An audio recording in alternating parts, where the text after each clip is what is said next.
So I have your book right here, Irresistible Yeah, Revolution. I love the title, and I'm curious to know why is this gravitational pull towards Marxism so attractive? Why is it irresistible?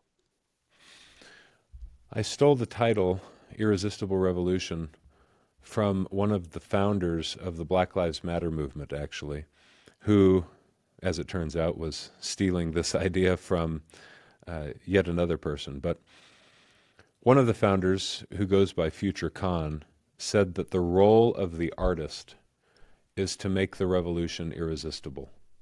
The role of the artist is to make the revolution irresistible. Well, what did she mean by that?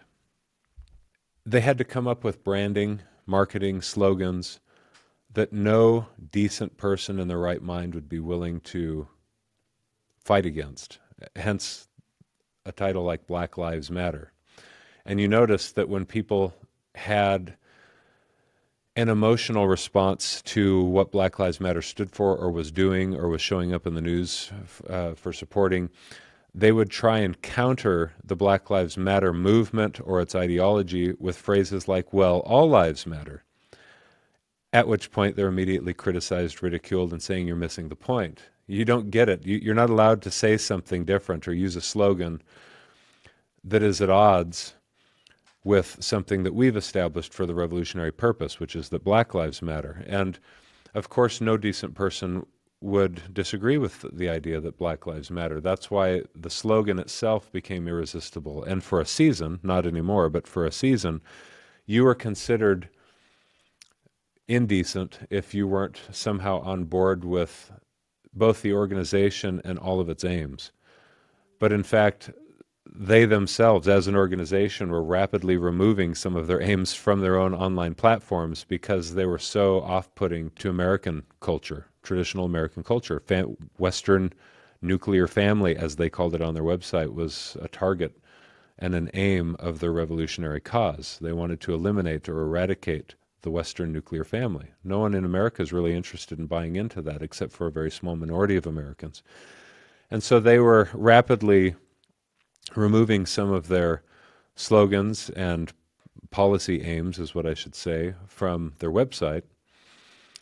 And Americans were trying to find a way that they could seem decent on the one hand, but still be fighting against the irresistible slogan of Black Lives Matter. Well, the pendulum has swung far enough in the opposite direction now where people are so utterly fed up with lies, deceit, manipulation, and it's so abundantly clear in part because of platforms like social media, platforms such as X, where people are exposed to an abundance of information that maybe the mainstream media had never presented to them in their entire adult lives, and they're seeing clearly, at least they think they are, for the first time in their lives.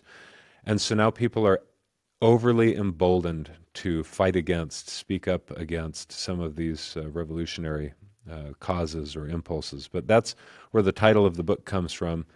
And perhaps I should save this. No, I'll just keep going. Let me just keep going Yeah, for a yeah, minute. this is great. The book is about what people today are colloquially referring to as woke or wokeism. But what you'll notice is that I don't use that term in the book to describe cultural Marxism, and I'm deliberate in calling our present moment a consequence of Marxist thought.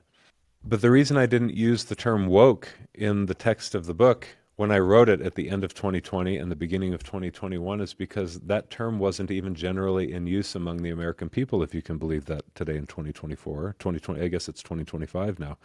The term woke wasn't something I was familiar with while I was researching and writing the book. That's how rapidly the revolutionary impulse changes language, changes tradition, tries to abandon history and divorce a nation from its own history, its shared identity, and belief, underlying basic assumptions about reality and beliefs about the values that matter most to them. Revolutionary impulse changes all of that very quickly. Within a single generation, things can completely change 180 degrees out from the way that they'd ever been. I was deliberate in referring to all of this wokeism that threatens to undermine the national spirit as Marxism, because that's something that we ought to be familiar with, having lived through the 20th century, where Marxist revolutions disrupted the order of countries around the globe far more than we typically talk about. We usually talk about in America the Korean War, we talk about the Vietnam War, because we were major parties to those wars. People don't even recognize that what we were fighting there was the containment of communism and Marxist thought. On the one hand, in the early 1950s, in the Korean War, you had a divided Korean peninsula. And if you look at a map, North Korea touches what was then the Soviet Union and Communist China. And the North Korean armies were supported by the communists, and the South Korean side of the border was supported by the Western world, which was anti-communist. And that's the whole reason we were there and involved in a conflict in Korea after World War II in the first place. The next decade, we're involved in the Vietnam War, and what do you have? You've got a divided Vietnam into a north part and a southern part, and the one is supported on the north by communists, and those in the south by the Western world, who is anti-communist. In addition to the Korean and Vietnam wars of the 20th century, there were dozens of other communist revolutions taking place in Central America, in South America, in Africa, in Asia, and all throughout Western and Eastern Europe, throughout the Mediterranean, that we never talk about. Some of them were short-lived, and some of them are ongoing still today. And it should be something that, without any quibbling, Americans should be able to hear the word, recognize the ideology, and say, yeah, this is a terrible threat to all of the values we espouse as Americans. And yet, you see, now, in the 21st century, just a few short decades after the close of the Cold War, people are still fond of this idea. It doesn't die. The Marxist thought doesn't die, even if it wears different masks or goes by different names. And in that sense, I suppose Marxist thought is as old as recorded human history. What do I mean by that? The first story that shows up in the book of Genesis is about a family, and it's, whether you consider it reality or a myth, the lessons there are appropriate to what we're talking about. You've got a fraternal dispute between Cain and Abel, and it appears, at least in part, to be a dispute about birthright. And there's sacrifice involved, and according to the story, God is pleased with one son's sacrifice and displeased with the others. And the accuser, the adversary, shows up whispering in one son's ear, "You've been dealt with unjustly. You're right. You're entitled to something that has been unjustly, unduly taken from you, and you can use violent force to take what rightly belongs to you."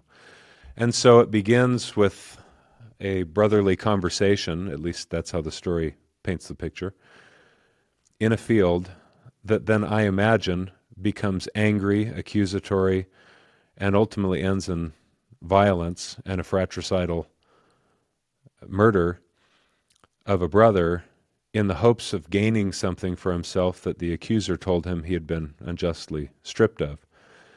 And that is the Marxist influence. It wasn't called Marxism back then because Karl Marx didn't write the Communist Manifesto until the mid-19th century.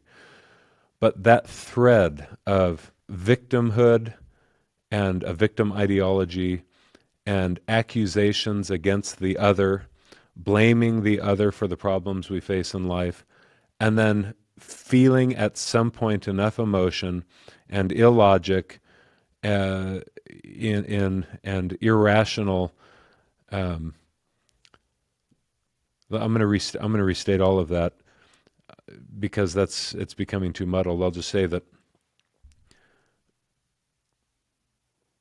at some point when you're taught to believe that you're the victim of injustice, there's enough of an emotional, guttural response to those ideas that you're willing to justify violent force as a means of reclaiming the thing that you're told belongs to you.